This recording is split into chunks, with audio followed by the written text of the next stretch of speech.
Hello, I'm Alan Barrows, an MIS student at Midwestern State University.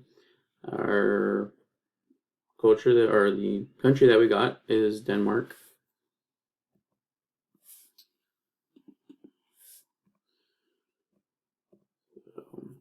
Power distance in Denmark is it's a low power distance. Pretty much power distance is how well the country's culture accepts the uneven distribution of power, and if they accept being told what to do by a higher power.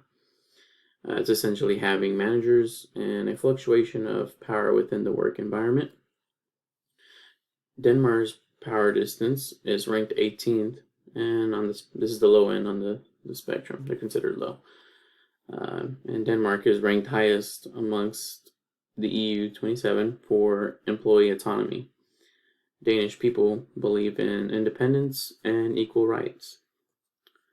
So with power being decentralized in the work environment, this means that in a project setting, they rely on the experience of their peers rather than being told what to do from a manager.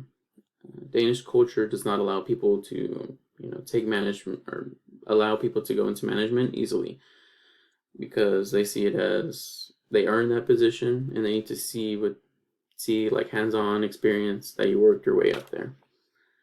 And collectively in the Danish culture, it allows for an easy integration from foreigners because of their openness and independence and like independent mindset.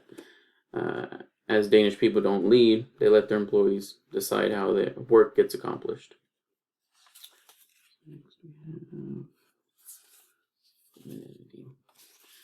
So in masculinity versus femininity, in Denmark, we have more of a femininity work environment.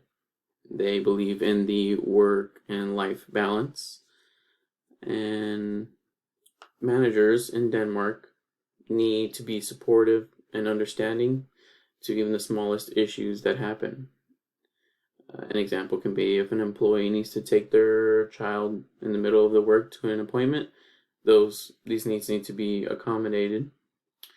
Any incentives can be free time or flexible work hours because Danish people believe in that high quality of living, and that's their motivator in the work environment. They essentially work to live. So in a workplace, the managers strive to appease their workers and make sure they're taken care of. If a conflict arises, they're known for having long negotiations and discussions to make everybody happy. So, greeting somebody in Denmark, you just simply say hi. It's pronounced it's written different, H-E-J, but it's still pronounced hi in English. You introduce your first name. You give a firm handshake, direct eye contact, smile. If you're friends, a hug is usually allowed, but usually nothing more than that is deemed unprofessional or too personal.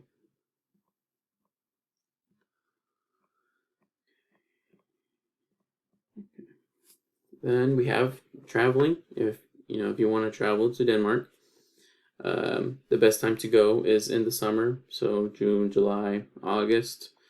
Winter, you don't usually want to go because they are in freezing temperatures, and even though they're ranked the lowest for their temperatures in the Scandinavian country, it's still freezing and you don't want to go there.